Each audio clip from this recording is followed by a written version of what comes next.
Good morning, everybody. I'm happy to be here with you today, and we're just going to go ahead and get started.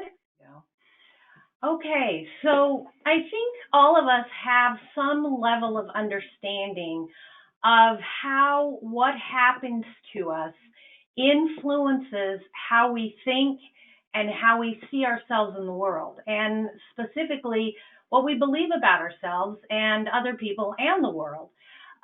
We're going to talk mostly about our belief system that is potentially a negative impact on how we live, how we interact with others, how we do see ourselves in the world, and not necessarily our beliefs in regards to maybe spirituality or other belief systems that are definitely a part of how we live, but may not necessarily negatively impact us. So we're going to talk about, and I use the term self-limiting beliefs a lot because that's basically how this belief system does show up in our lives.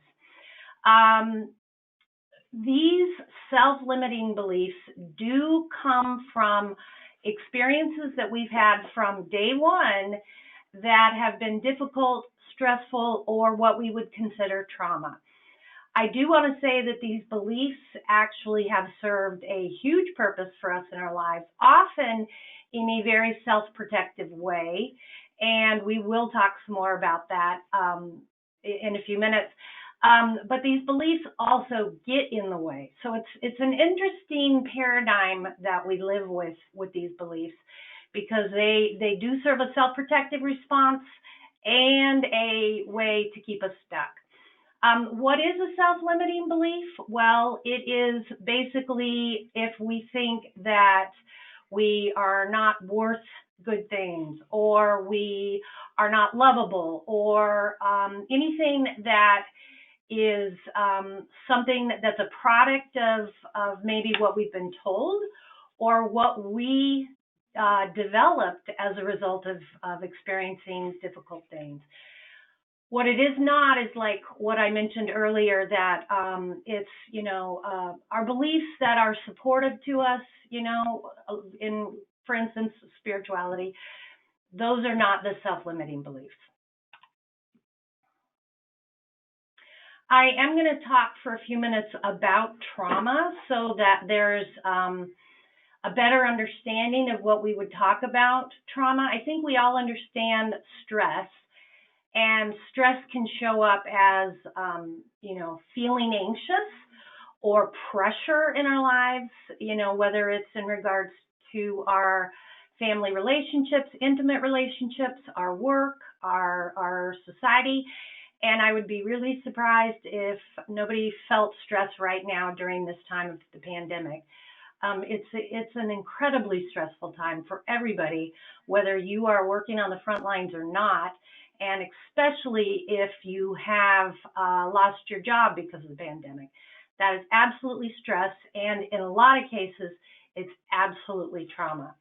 I've put in these quotes by, there's Sigmund Freud, obviously, pretty much one of the first individuals to have an understanding of psychology. But he also was beginning to explore what trauma is.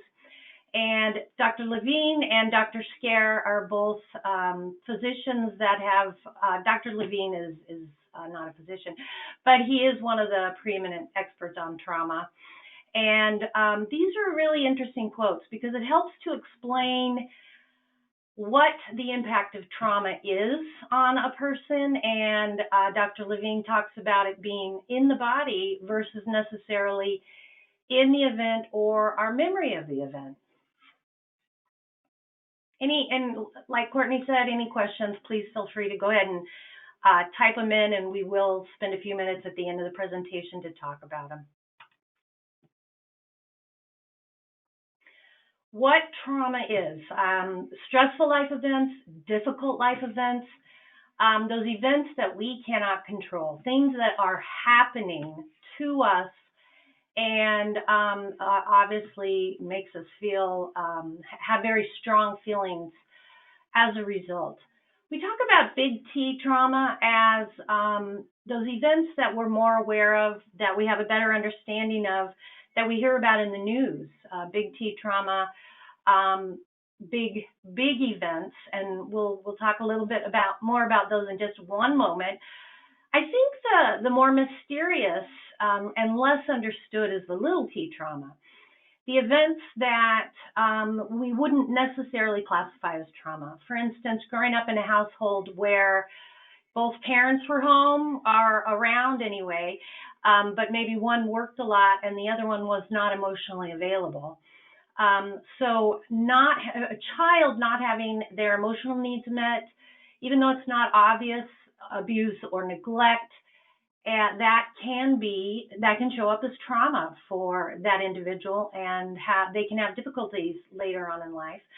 And especially for somebody who would identify themselves as more sensitive, people that feel that they are more sensitive, come into the world more sensitive, have a harder time with life stressors than people who would consider themselves not more sensitive. So lots to consider when we're looking at how life comes at us and how we are able to manage it or not, let alone, being able to understand how those difficult life events are a problem. People often feel they haven't had any trauma because they haven't had any big T trauma, when in fact they've had lots of little T trauma.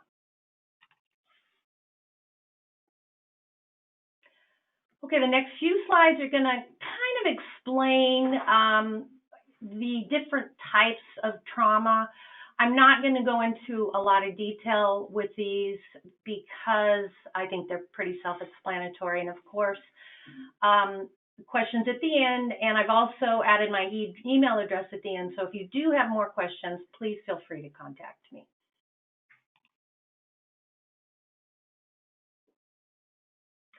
Developmental trauma is what is considered to happen in early childhood. And that's where a lot of these self-limiting beliefs show up. And so that I've highlighted that one phrase in red to really, really help explain what this negative or limiting self-beliefs are, and as how they show up and how they develop. And by the way, we've all got this going on. Some of us have it to the extent that it really interferes with our functioning and relationships and patterns of behavior. And when we get to that point, we need to reach out and get some help. This is a category that is less known. I think we all know about these events in our history. I think we have a less understanding of the impact, not only on the individual, but on the society and the global aspect of trauma related to these bigger events. These are definitely considered big T traumas.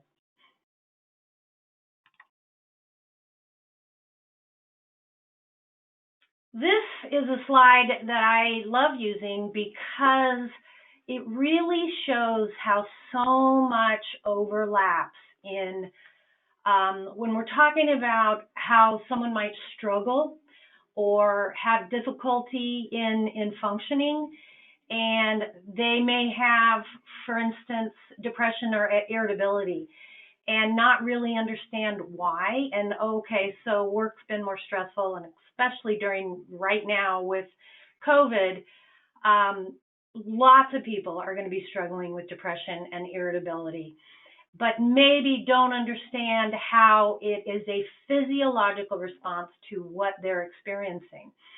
And all of these are related to a physiological response, but may also show up as psychology and behavioral. But it's interesting to me how underneath all of these presenting behaviors and experiences is trauma.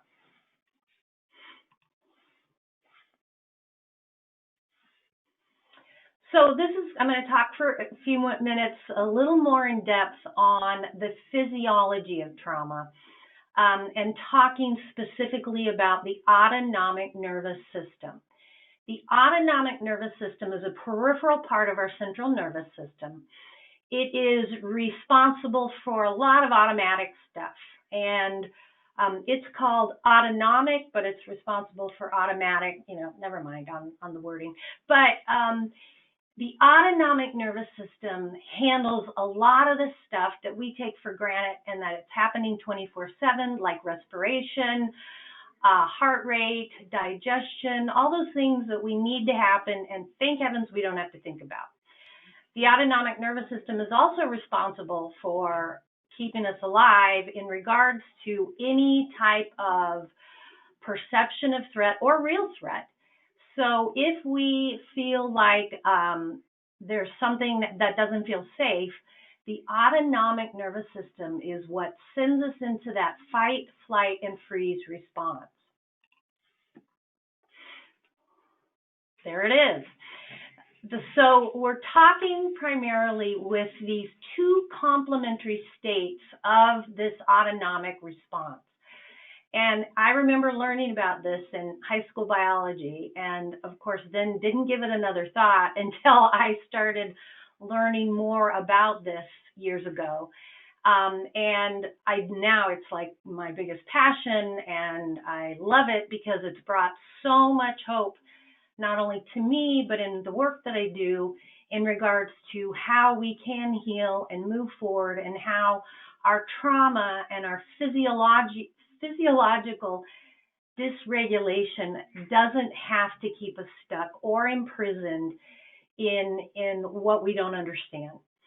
So sympathetic arousal is one of those complementary states of this autonomic response, and it is that get ready to take action. It is all the blood's moving into the muscles and heart rate goes up, and we literally are available to run away or fight back.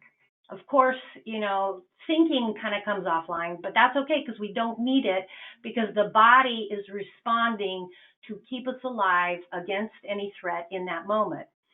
Sometimes, though, our body gets kind of hung up in a feedback loop where we're always in that state of getting ready to respond to threat, even when there's no threat. And the body stays stuck in this state 24/7. And so we might find we have trouble sleeping and we wake up anxious. And it's just this physiological response that can happen after prolonged or patterns of stressful events showing up in our life. And right now with this pandemic, it would probably be something that people are noticing.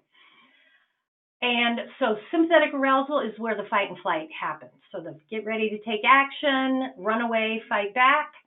However, if fight and flight are not achievable, or we as humans with our more complex brain have the capacity to shut things down, even though the body is saying run away, and we're going to say I'm not moving, and sometimes that's the safest thing to do, we can shut down those responses.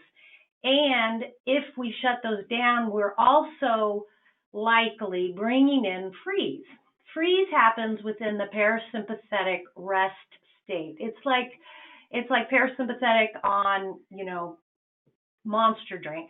It is taking the parasympathetic rest to the next level, but it is also where shutdown happens. Freeze is a really great way to describe what is the dorsal vagal complex. And what I mean by complex is that it's this wide range of physiological involuntary responses that we actually can influence in certain respects.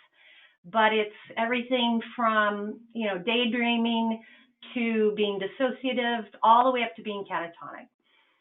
Within this freeze state, though, parasympathetic itself is designed to be that complementary of the get ready to take action, where there's lots of energy being expended, to the rest, digest, reserve, conserve, And it's how we operate on a regular basis. In fact, the autonomic nervous system has a rhythm of shifting between these two states about every minute and a half. And if you get really quiet, and if you're maybe even a good meditator, you'll be able to feel that shifting of state. It's pretty fascinating.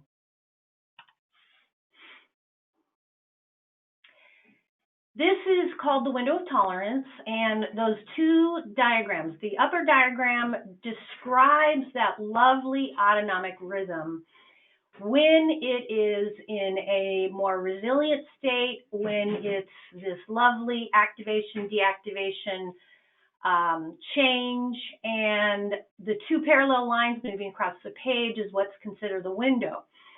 So when a nervous system is responding in the way it's designed to, and a non-stressed or non-activated state, that's a highly idealized version, but that's a good descriptor of what a healthier nervous system response and rhythm should be.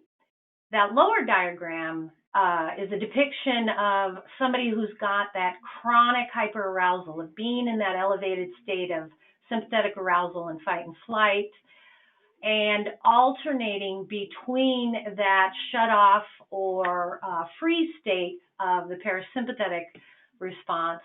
And then those words on each side can kind of help describe what those two different experiences might look and feel like for somebody.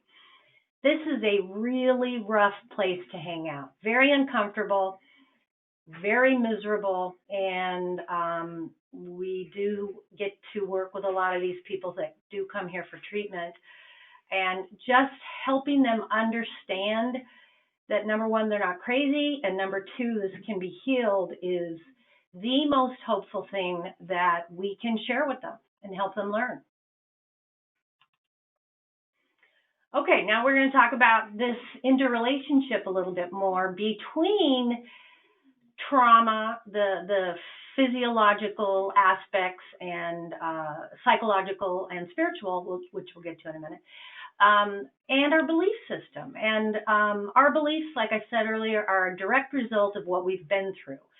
And what I can tell you, and I'll believe it until you're able to believe it, is that these self-limiting beliefs that we've developed in our childhood are absolutely inaccurate. And I think that I want to say, and I think I do in a later slide maybe, is if you don't agree with me, please call me and I'll talk to you about it, and we'll see if we can sort it out. But these beliefs are created as a method of self-protection. We develop these as survival strategies. I'm putting on my glasses for a minute because I got to read a little bit. We develop them and hang on to them in order to survive because of what we went through as kids. As a result of these difficult experiences or trauma, we cut off or shut down aspects of ourselves because those aspects might be part of who we are, who we truly are, and yet being who we truly are isn't safe. And so in order to stay in relationship with our primary caregivers, in order to feel safe and belonging in our families, we do kind of shut those down, and we want to make sure that we know we're safe. We know we're going to be well cared for. However, as adults, those same strategies don't work anymore. They don't even work with those previous relationships that we had with our siblings or our primary caregivers, the parents, once we reach adulthood. So we get to work on changing the thinking and the behaviors in order to move into healthy adulthood. Our work in adulthood is to unravel the old neurowiring, the old pathways in the brain that back then meant life or death, and as kids. And as adults, the differences are that we are responsible for our survival. And in order to survive and thrive, we must reconnect with ourselves, with who we are truly. And if we're not connected to ourselves, our truth, we try to connect with others in unhealthy ways and fall into behaviors like rescuing and caretaking, and are not able to fully feel loved or connected because it's filtered through a diminished sense of self. Oh, and that neural network topic, at the end of the presentation, I've got a book and some information about it. It's a fascinating topic, and it's really key to when we're talking about making healthy changes for ourselves. It talks about the real science about how we can change the brain. So shame. Shame is directly related to this belief system, and it is 100% born in trauma. It's the function of shame is, from an evolutionary perspective, was to keep us alive and in the box, so to speak.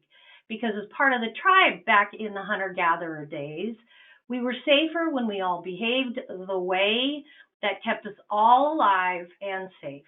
It also kept us in connection with others, which increases our chances of survival. So we shame ourselves in order to survive and stay connected with the rest of the tribe. Nowadays, we live in a culture of so much trauma, chaos, distorted relationships, and abuse that many of our tribes, like our family, our classmates, our co-workers, may not be safe tribe groups, so we create new tribes. We have to find a way to feel safe in order to function and feel like we can belong. However, we are still programmed to keep putting ourselves back in that box. And anytime we might break with those old patterns, or try to break with those old patterns of putting ourselves in our box and see ourselves in maybe a good way. In fact, as you begin your healing around your beliefs, shifting into a place of, okay, I think good about myself is not going to be easy at first, because this is the pattern that's going to happen. We automatically go back into those self-protective response of shame, even though it's based on false beliefs or a false sense of self. That right, wrong, good, bad paradigm is fascinating. We learn this growing up in every environment, family, school, church, and it's based on that old hunter-gatherer belief system of survival. And the truth is, if we are right and good, we can be loved and we can be safe. If we believe in the bad and the wrong, then we're not going to be loved and we're going to be safe. So we work our whole lives to be right and good, to fit within that old paradigm. And the interesting thing that happens for some people, that it's kind of a twist on this, is that they might be hanging out in the wrong and bad in order to be right about themselves, that they're not good, because then just being right helps them feel better and safe. It's an interesting paradigm. So how do we change our belief system? First thing we need to do is identify those self-limiting core beliefs. Start to argue with them. I like to work with people by giving them Post-it notes, and fun Post-it notes, like colorful ones, different shapes, and have them write on those Post-it notes affirmations about themselves. And they have to be affirmations that are like, I am worth good things. Not like I will be worth good things, because then you're always chasing that. So it has to be the opposite of what you've identified as your limiting self-core beliefs. Find a good therapist, or several. Healing. We know that healing is a multifaceted dimension, and you have to work with, you have to work with healing the body, mind, and spirit. Body, get some meditation going on. Any other activity that helps you relax. Acupuncture and yoga are directly connected to healing your autonomic dysregulation. Somatic experiencing and or sensory motor psychotherapy are modalities that work with the autonomic nervous system. Mind, educate yourself as much as you can. Get yourself a journal that you just, when you pick it up, it feels good. The book by Dr. Bessel van der Kolk, amazing book, well written, really, really informative. Shop for a therapist. Spirituality, find anything that you feel might be the beginning place to connect with something greater than yourself. Develop a practice and keep doing it and do it more. Here's a list of resources. I won't go through these. You can print out the PDF that Courtney has provided. Lots of good information out there with these resources. And I want to thank you so much for being with me today. I enjoy doing this because I'm very passionate about it and I love sharing it. Thank you so much. Okay, questions.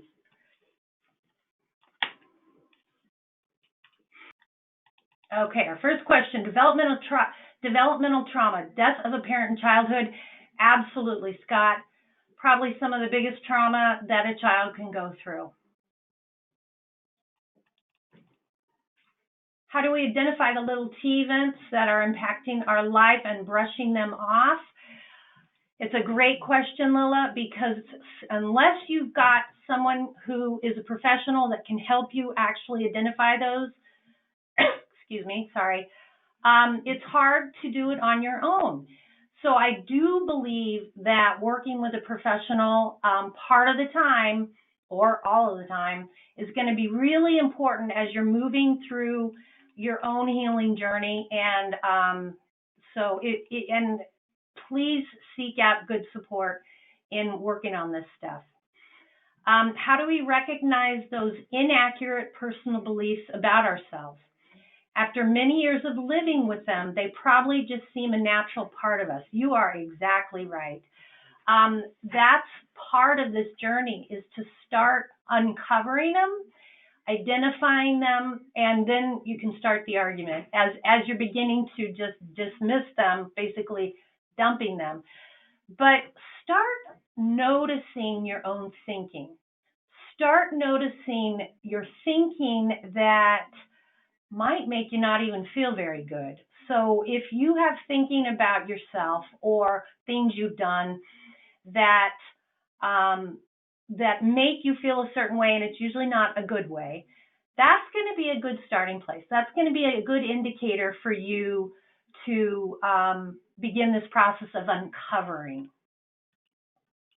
Oops, hold on. What do you mean by in the box? Well, living within social norms, not allowing yourself to think differently than how you were raised, not allowing yourself to consider that what others might see is in your best interest and you're not necessarily sold on it. Maybe you want to try something else. Maybe you want to live outside your norm. And I think starting that exploration of, if I wasn't doing this, what could I do, might be a fun way to start. I think you're going to also know if you're living within the box and the box is not a fit for you, if you're not happy, if you don't like what it is you do. How do we improve negative Nancy's attitude when everything is no, I can't, I won't? Okay, you know what, Esther, you've got a great question and an important question. And I think you need to get Dan Siegel's book about mindset, because something you're talking about is something we have to do consciously. We have to change how we think. But the science behind that is in that neural pathway information. So look into that book, Mindsight. There's several other good books out there about neuroplasticity, but Dan Siegel writes in a way that I'm a big fan. So I'd recommend trying that book.